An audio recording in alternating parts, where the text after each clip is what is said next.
L'équilibre naturel du cheval est modifié par la présence du cavalier. Cet équilibre se compose de deux éléments, l'équilibre longitudinal et l'équilibre latéral.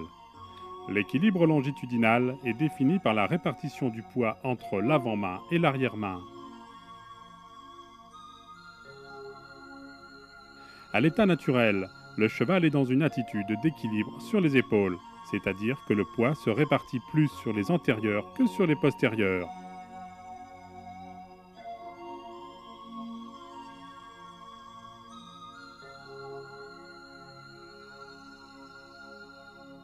Le centre de gravité est très en avant et cet équilibre se retrouve chez les jeunes chevaux montés.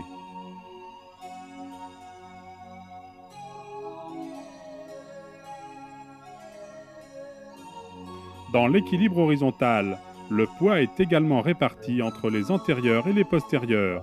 C'est un équilibre neutre, le centre de gravité est légèrement en arrière des antérieurs. Cet équilibre intermédiaire se retrouve chez les chevaux d'école et chez les chevaux de randonnée.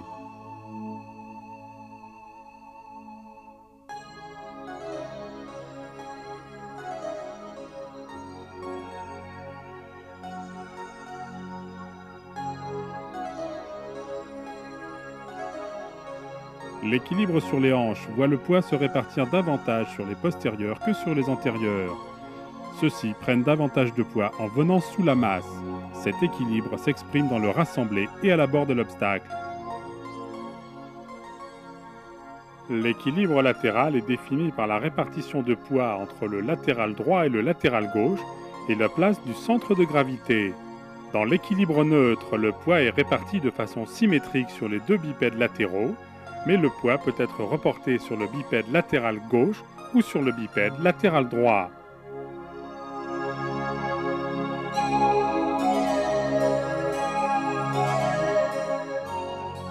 La tension est le résultat d'une bonne transmission de l'impulsion fournie par l'arrière-main vers l'avant-main et d'une permanence du contact obtenue par la soumission et l'obéissance aux aides. C'est une qualité à la fois physique et morale du cheval. La tension naît de l'impulsion générée par la détente des postérieurs, transmise par le rein, le dos, l'encolure et la nuque et récupérée par les mains.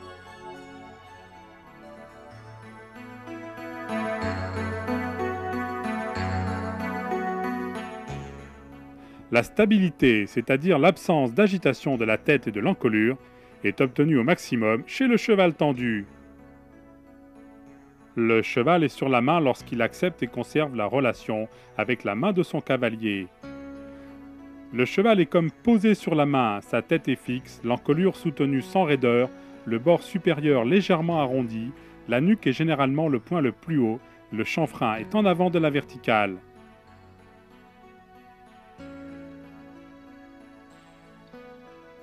Le dos reste souple avec une poussée égale des deux postérieurs. Un contact confiant et une orientation juste donnent plus d'aisance au cheval.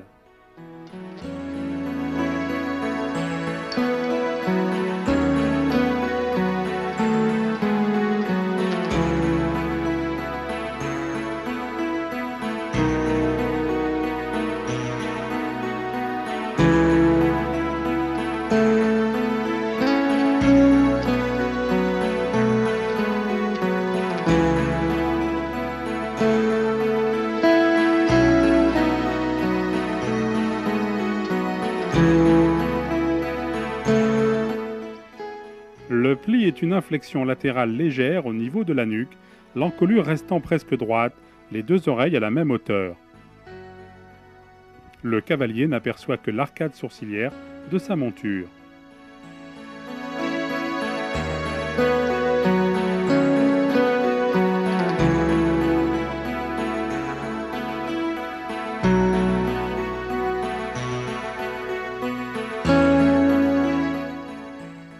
Un pli est direct lorsqu'il est marqué dans la direction vers laquelle le cheval se déplace. Il est contraire ou inverse lorsqu'il est marqué dans la direction opposée à celle vers laquelle le cheval se déplace.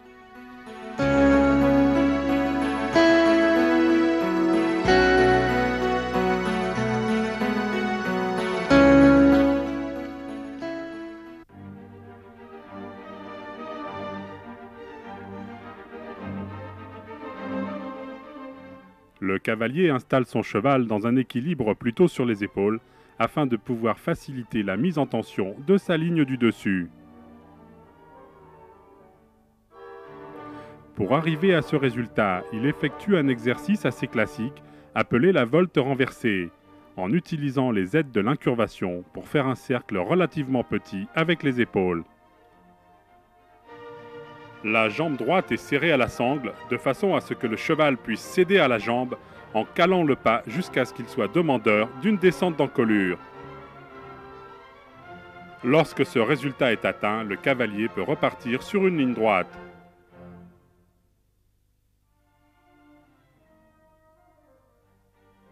Le même exercice doit être fait à l'autre main.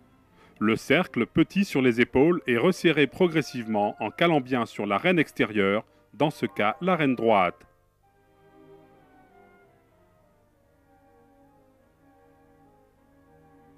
Ce travail se prolonge dans le calme jusqu'à ce que le cheval soit demandeur d'une descente d'encolure.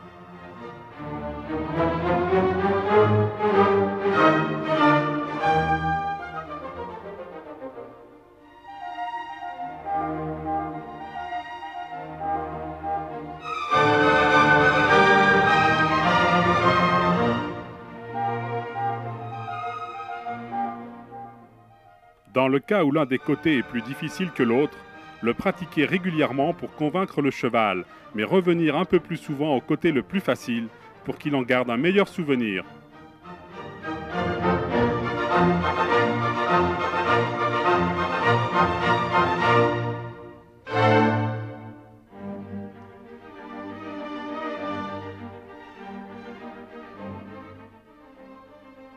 Les épaules tracent un cercle plus petit que celui des hanches, de façon à faciliter la tension de la ligne du dessus. Cet exercice se fait au pas et peut se faire au trot, mais au trot le cercle est beaucoup plus grand.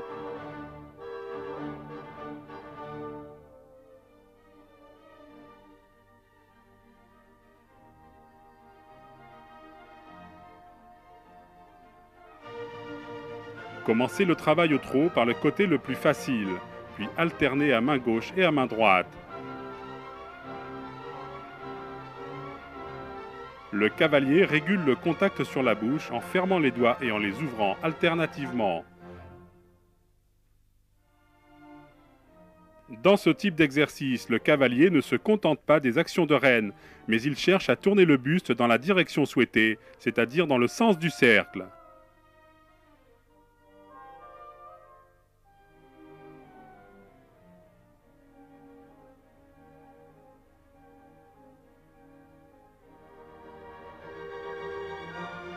Cet exercice, qui n'est pas un but mais un moyen, permet au cours du dressage de conditionner les chevaux et le cavalier pourra obtenir avec simplement une demande de pli la descente d'encolure.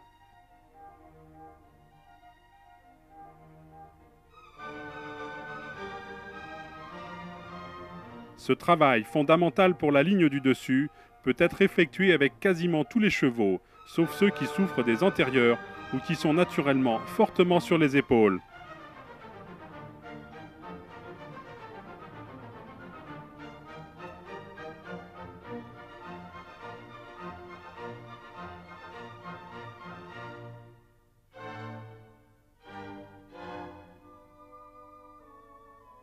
Lorsque le cheval est bien installé dans cet équilibre sur les épaules, le cavalier commence à le redresser, c'est-à-dire à l'installer sur un équilibre beaucoup plus horizontal.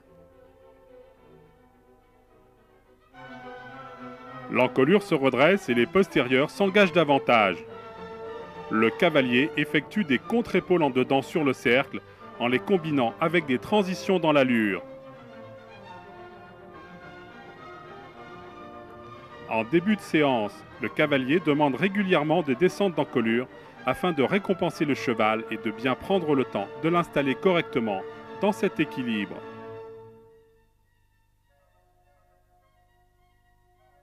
Le cavalier doit être vigilant car les chevaux ont rapidement tendance à se coucher.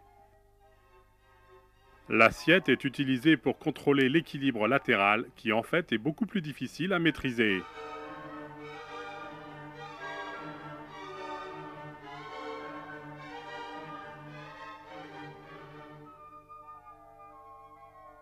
Lorsque le cheval se couche, le cavalier met bien son poids vers le centre et recale sur la main intérieure en fermant les doigts sur la rêne intérieure et n'autorise que le pli demandé. Les hanches sont contrôlées par la jambe intérieure.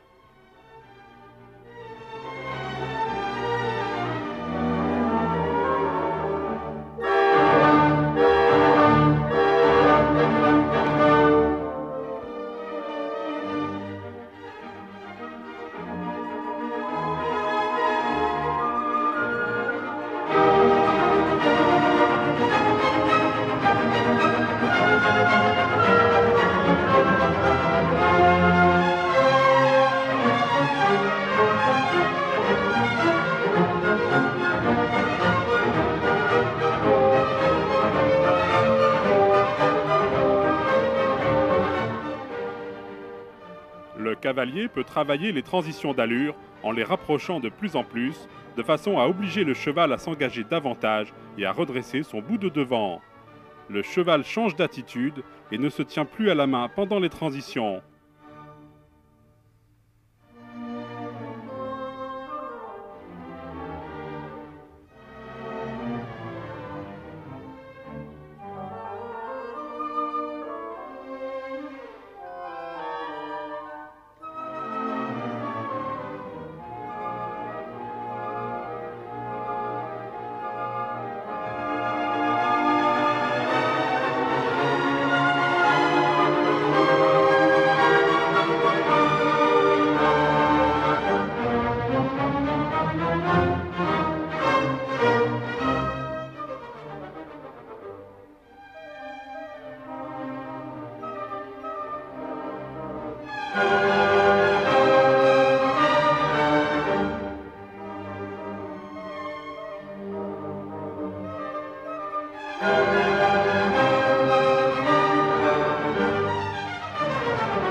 Au galop à faux sur la ligne droite, le cheval galope sur le pied extérieur. Sur une courbe, il galope sur le pied extérieur à la courbe. Le cavalier va effectuer un contre-changement de main sur la ligne du milieu en partant au galop sur le bon pied. La courbe qu'il va être amené à effectuer pour revenir sur la piste obligera le cheval à galoper à faux pendant quelques foulées. Pendant l'exécution de ce mouvement, le cavalier garde en place les aides du pied sur lequel il a demandé le départ en les renforçant au besoin. La jambe extérieure reste en arrière, la jambe intérieure renforce son action à la sangle afin de maintenir l'équilibre latéral du cheval. Le cavalier peut également demander le départ à faux dans la ligne droite et effectuer la même figure en veillant à ce que le cheval ne change pas de pied ni de cadence dans l'allure.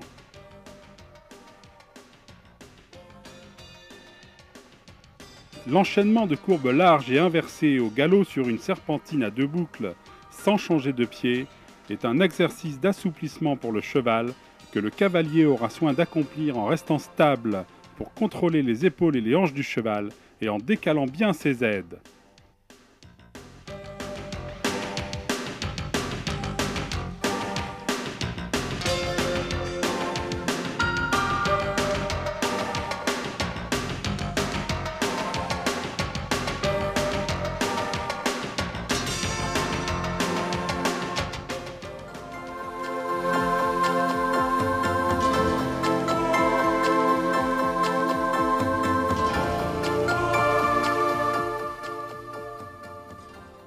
Si le cheval se déplace latéralement vers la droite, les membres du côté gauche passent devant ceux du côté droit.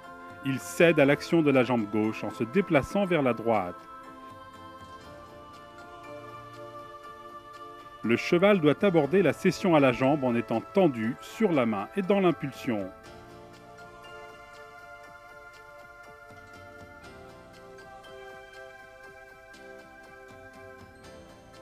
Le cavalier provoque le mouvement latéral à droite avec un recul de la hanche gauche et une action de jambe gauche en arrière de la sangle.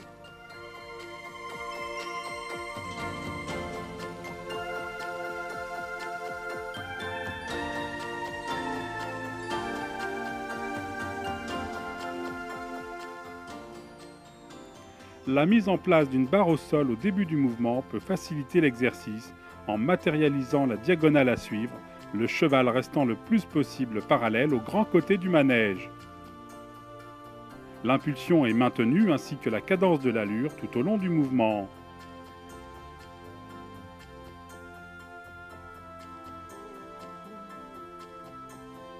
Le déplacement latéral peut être demandé sur un cercle en élargissant celui-ci.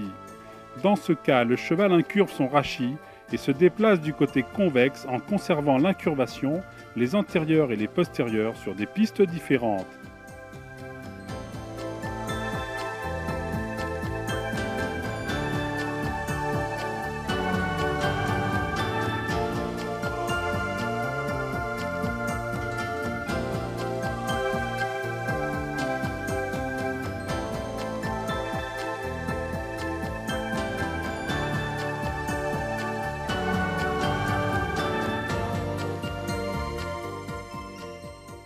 Le cavalier incurve son cheval par une action de la jambe intérieure, contrôle les épaules avec une action de rêne extérieure et maintient l'impulsion pour conserver le mouvement en avant. Il termine ce mouvement sur une volte plus grande en adaptant l'incurvation au nouveau diamètre.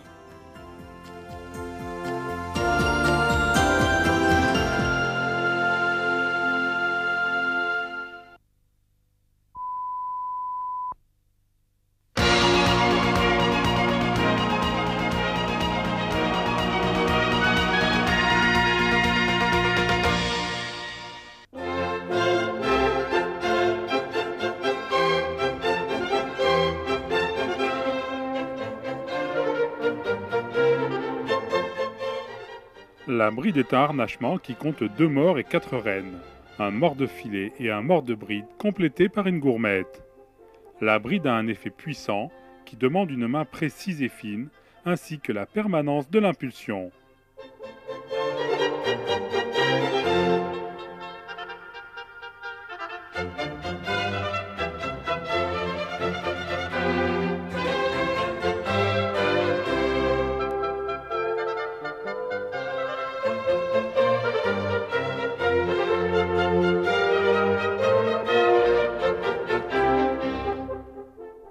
La bride comporte une muserolle qui se règle à 2 travers de doigts de l'apophyse zygomatique.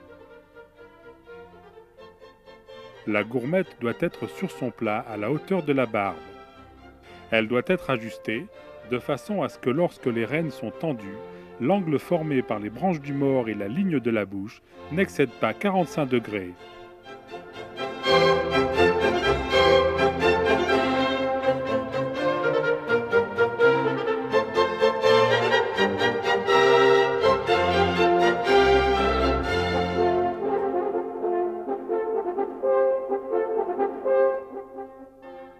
Il existe plusieurs types de morts de bride. Plus les branches sont longues et plus leur action est amplifiée. Certains morts présentent un passage de langue qui, s'il est très accentué, agit sur le palais.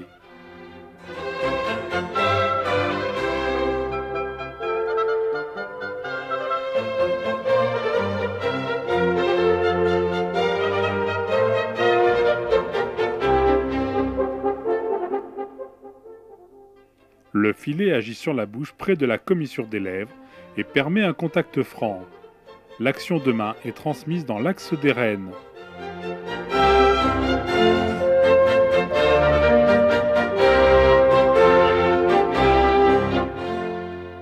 Le mort de bride agit sur les barres et la langue en basculant. Il ferme l'angle, tête en collure.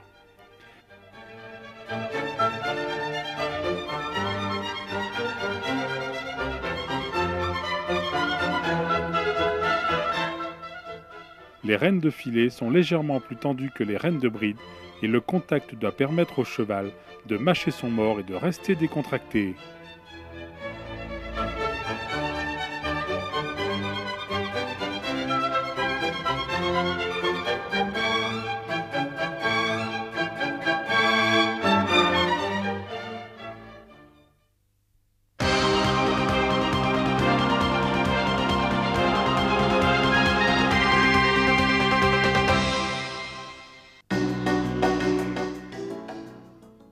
Les enraînements sont des moyens d'agir sur l'attitude du cheval.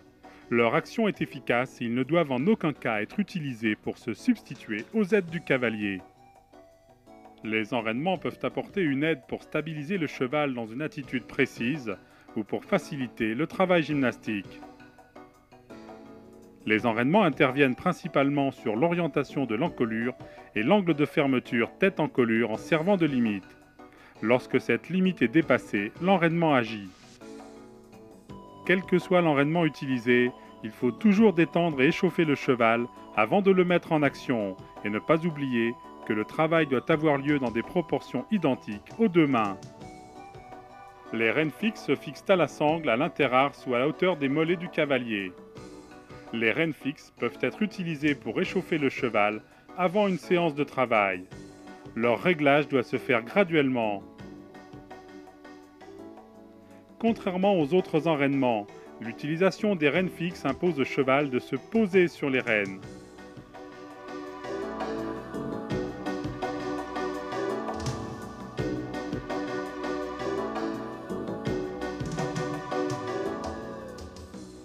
L'action des rênes fixes peut être adoucie par un anneau élastique.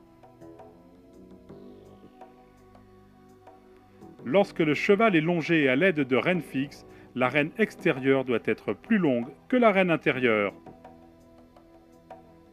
Fixe ou à anneau, la martingale limite le mouvement de la tête vers le haut.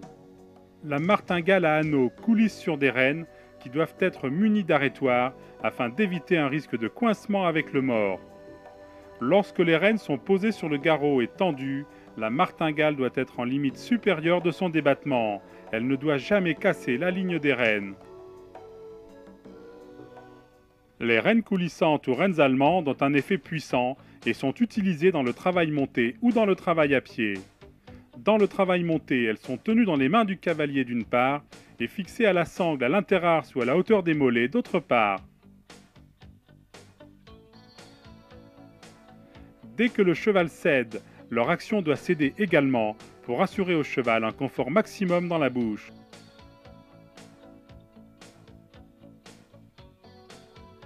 En triangle inférieur, elle place le cheval dans une attitude vers le bas en favorisant la tension horizontale. En triangle supérieur, elles favorisent le soutien de l'avant-main et peuvent être utilisées dans le travail vers le rassemblé.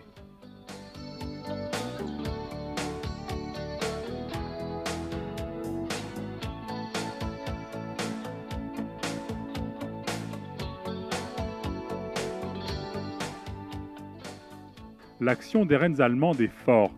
Le cavalier doit avoir des jambes extrêmement actives pour empêcher au cheval de s'encapuchonner pour échapper à leur effet.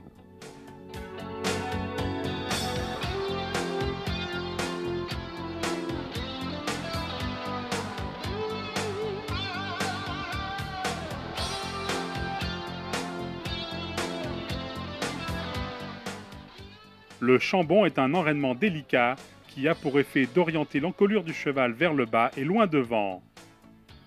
Lorsque l'enraînement est correctement réglé, le cheval est dans l'attitude type de l'extension d'encolure.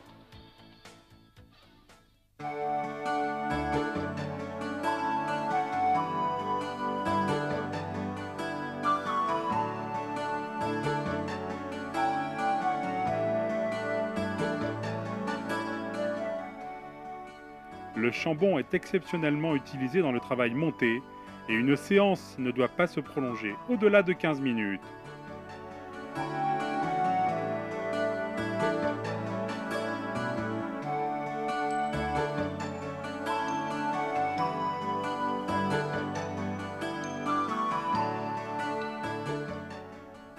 Le gog est un enraînement à l'effet extrêmement puissant. Le cheval doit être progressivement habitué en le longeant. Le réglage du gog est important car il ne doit en aucun cas enfermer radicalement l'encolure du cheval dans un cadre rigide.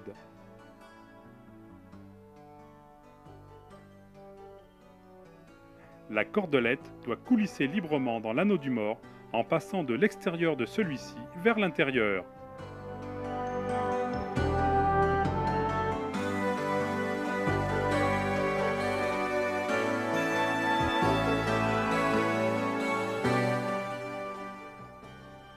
Le gog peut, si le cavalier a une main très sûre, être utilisé monté, mais il reste un enraînement de choix pour travailler le cheval sur des cavalettis.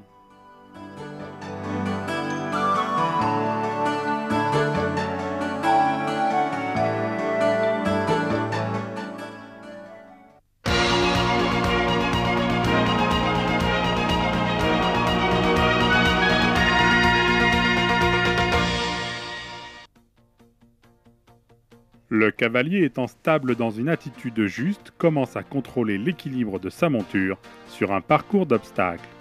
Un tracé fluide et régulier implique que le cavalier maîtrise l'équilibre latéral et l'équilibre longitudinal de son cheval dans les courbes et sur les lignes droites sans être perturbé par les sauts.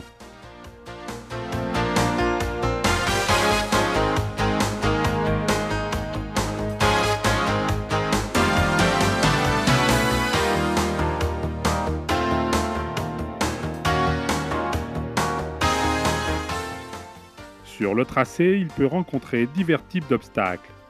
Les obstacles verticaux ou droits, des obstacles larges, des bidets, rivières ou talus.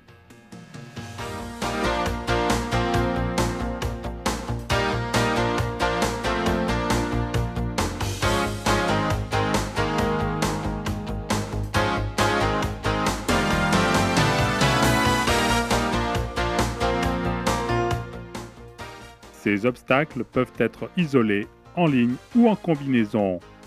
Une ligne d'obstacles est composée d'au moins 2 obstacles à la suite, séparés au minimum de 3 foulées et au maximum de 6 foulées.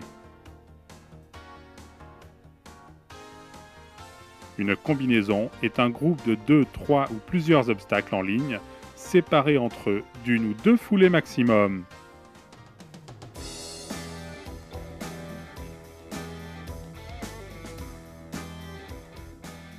La trajectoire du saut correspond à la courbe que le cheval décrit dans l'espace pour sauter un obstacle.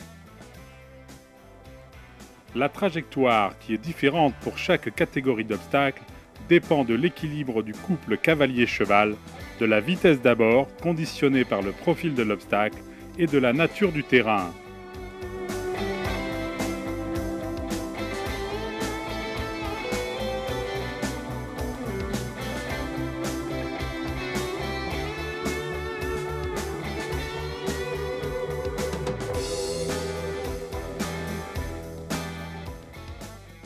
Le cavalier agit entre les obstacles par le contrôle de l'amplitude des foulées. Selon l'entrée sur le premier obstacle de la ligne, l'amplitude des foulées entre l'obstacle numéro 1 et l'obstacle numéro 2 est modifiée. Plus la distance entre les obstacles est courte, plus les foulées devront être contrôlées, ce qui nécessite un emploi approprié des aides.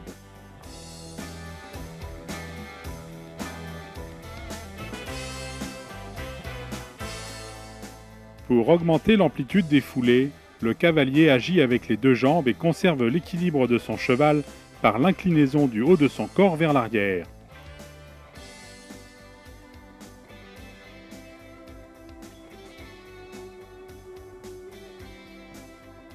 Il fait jouer son bassin si nécessaire pour maintenir cette amplitude.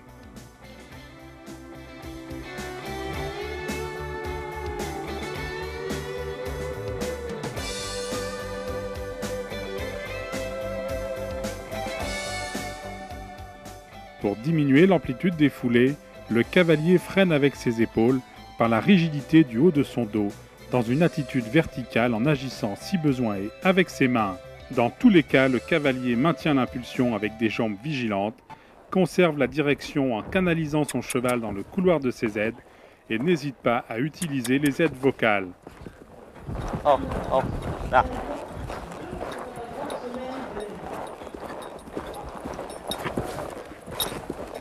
Votre attention, Monsieur Frédéric Poisson. Monsieur Frédéric Poisson est attendu au poste numéro 300.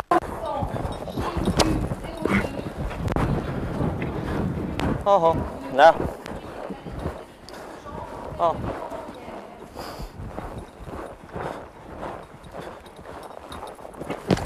Oh, oh. Oh, oh. Oh, hop, oh.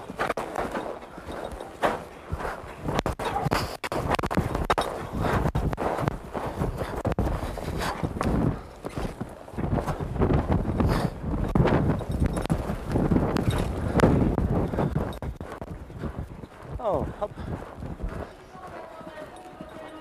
Oh. Eh bien, madame. Ah. Le cavalier profite du temps d'attente précédant son passage sur la piste pour mémoriser une dernière fois le parcours et se concentrer, tout en tendant son cheval et en le plaçant sur la main.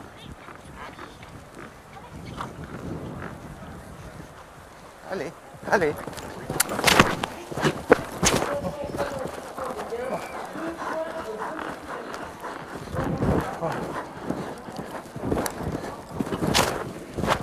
Oh, oh, oh, oh. Attention à ce que tu fais, Némi. Oh. Oh.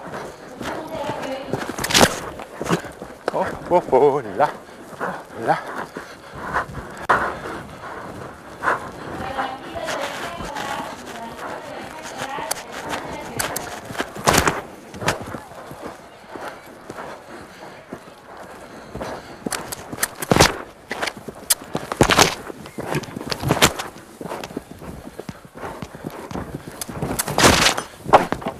Ah, putain. Merde, merde, merde.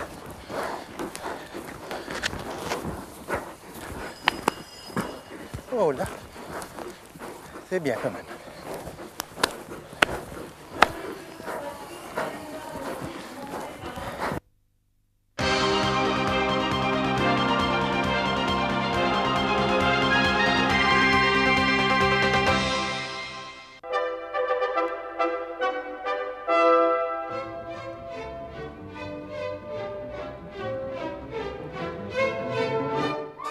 Enchaîner un parcours de cross consiste à sauter des obstacles fixes à l'extérieur sur un terrain naturel et selon un tracé précis.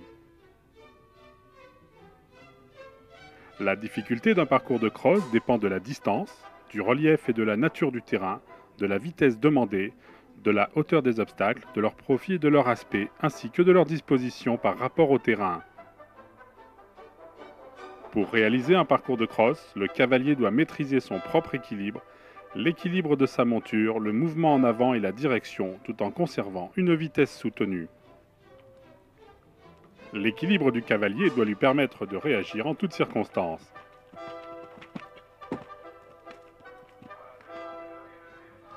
Sur les sauts, le cavalier prend une position en phase avec le fonctionnement du cheval, c'est-à-dire efficace, solide à l'abord et adapté au profil de l'obstacle. Il est souple sur l'encaissement des sauts et actif dès la réception pour relancer la vitesse ou s'adapter aux variations de terrain avec un redressement du buste dû à l'avancée du bassin et des jambes en place à la sangle. Entre les obstacles, il doit prendre et conserver une position confortable et adaptée à la vitesse, c'est-à-dire une position en équilibre sur des étriers courts qui peut être maintenue sans fatigue excessive et qui allège le dos du cheval.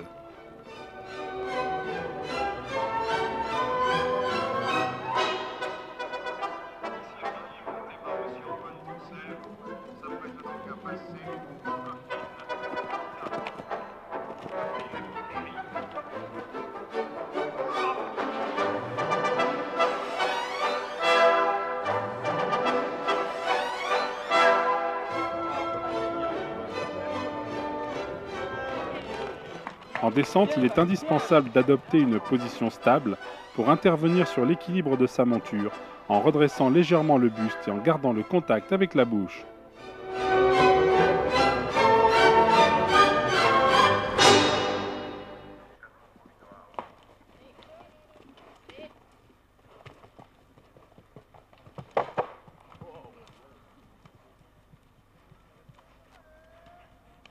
En montée, le cavalier prend une position adaptée pour aider sa monture, en inclinant le buste légèrement en avant, tout en accompagnant le mouvement d'encolure avec les bras.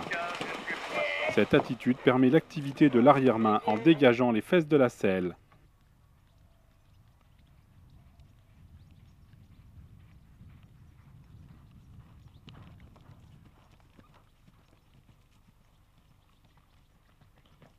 D'une manière générale, et quel que soit le profil de l'obstacle, le cavalier doit se rapprocher de la selle pour pouvoir être le plus précis possible dans ses actions, conserver sans les bloquer ses mains près du garrot afin de maintenir une bonne tension du cheval, garder ses jambes au contact.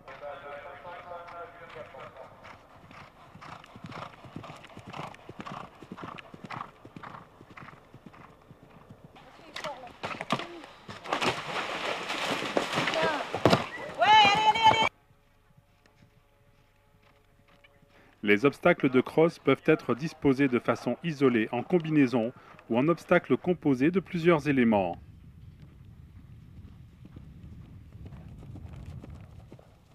Comme pour le saut d'obstacle, la reconnaissance du parcours a pour but d'aider le cavalier à s'imprégner de la configuration du terrain, repérer l'enchaînement des obstacles et les passages obligatoires, cibler les éventuelles difficultés liées au profil des obstacles, au changement de direction et aux déclivités.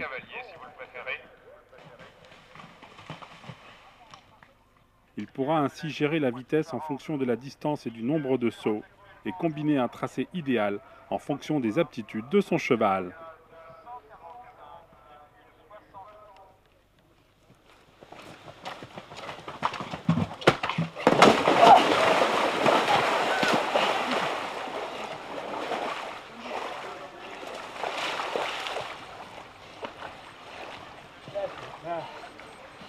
Monsieur Laurent Robert, montant le 27 Attilia HN pour la Ligue de Franche-Comté, vient malheureusement de chuter dans l'eau du quai le 8.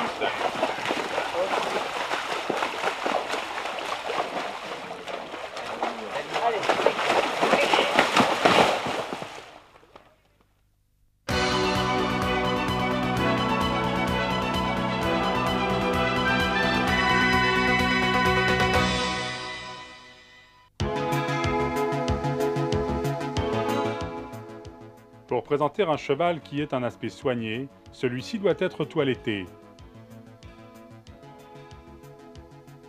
Le toilettage du cheval, s'il affirme sa personnalité, ne doit pas tomber dans un excès pouvant manquer de chic. La queue doit être régulièrement coupée au niveau du fouet de celle-ci à l'aide d'une paire de ciseaux à bourron.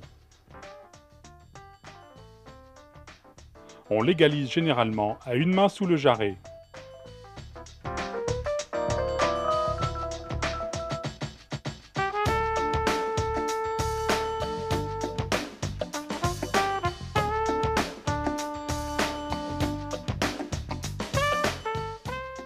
Les crins doivent être coupés pour dégager l'emplacement de la tétière à l'aide d'une paire de ciseaux à bourron.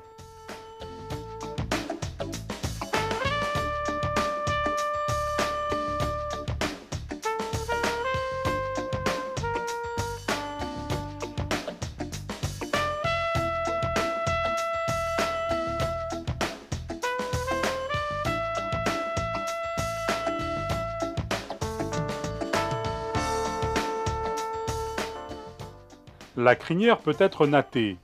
Le cavalier sépare des mèches à intervalles réguliers à l'aide d'un peigne.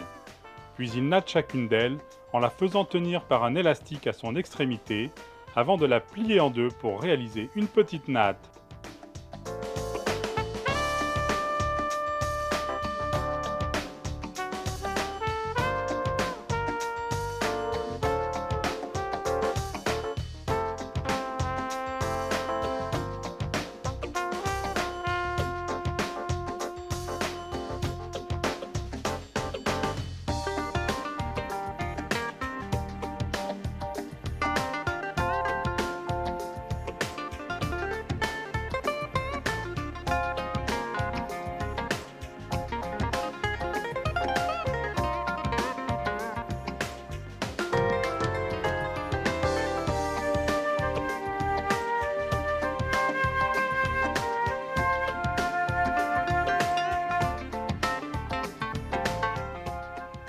Le toupet peut être natté par une natte à la française. Celle-ci pourra également être doublée en la retournant sur elle-même et en la fixant à l'aide d'un élastique.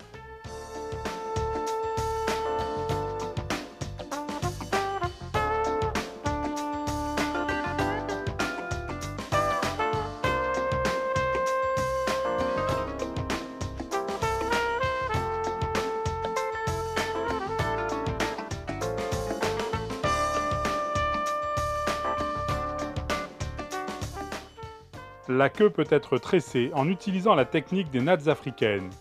Une première tresse est faite au sommet du couard, puis une tresse régulière est réalisée jusqu'au tiers de la queue.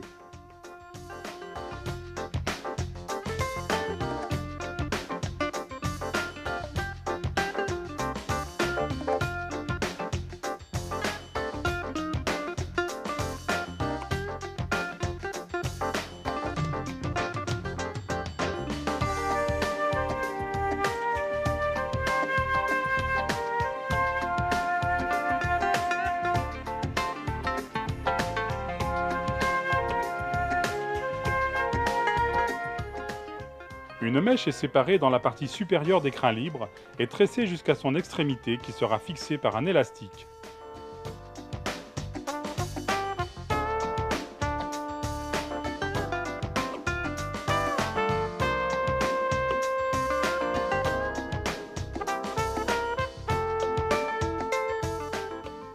Cette tresse peut ensuite être retournée et fixée à l'extrémité du couard. Les crins en excédent au niveau du couard seront arrachés en prenant des précautions qui s'imposent pour éviter tout risque d'accident.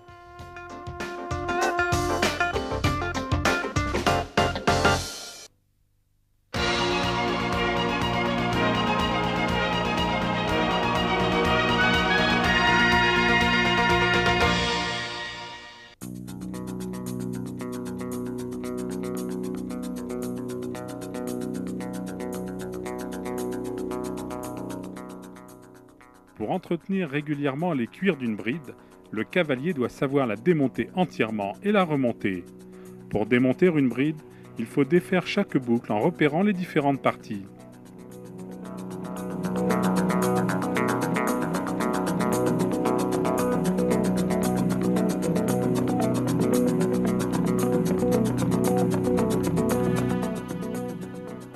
Les cuirs sont nettoyés au savon glycériné, puis graissés en insistant sur le porte-mort et mis à sécher avant d'être remontés.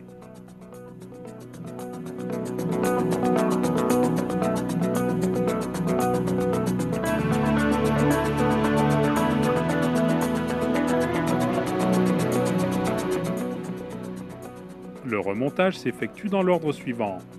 Glisser le frontal dans la tétière. Boucler les montants de bride sur la tétière.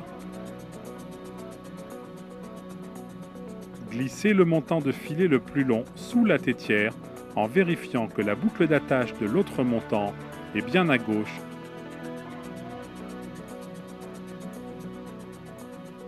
Boucler le deuxième montant de filet. Mettez la muserolle en procédant comme pour le montant de filet.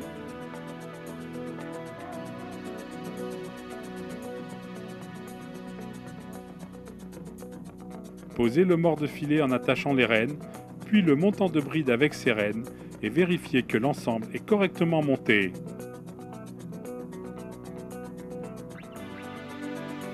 Les rênes de filet sont reliées par une boucle, tandis que les rênes de bride sont reliées par une couture.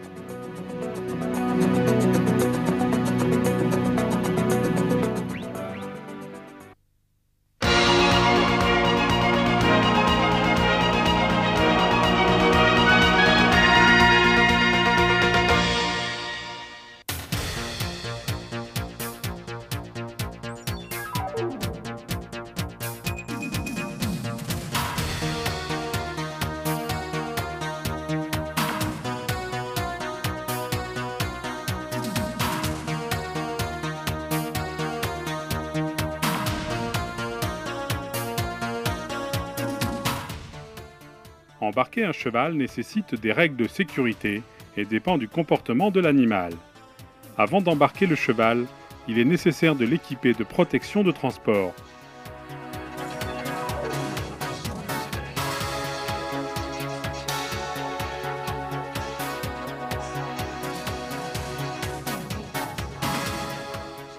Ces protections sont indispensables, même dans le cas d'un cheval habitué à voyager. Elles se composent principalement de guêtres pour les membres, d'un protège-queue fixé par un surfait et d'un protège-nuque.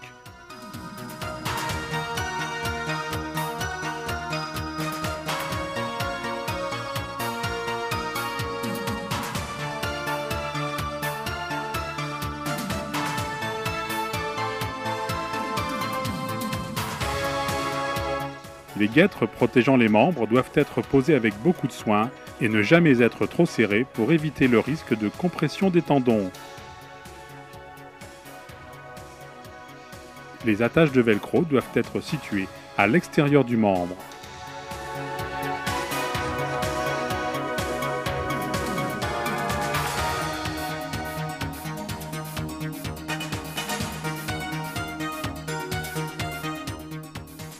Avec un cheval habitué à cet exercice, le cavalier marche franchement du côté gauche en précédant le cheval, sans tirer sur la longe, et se présente au milieu du pont.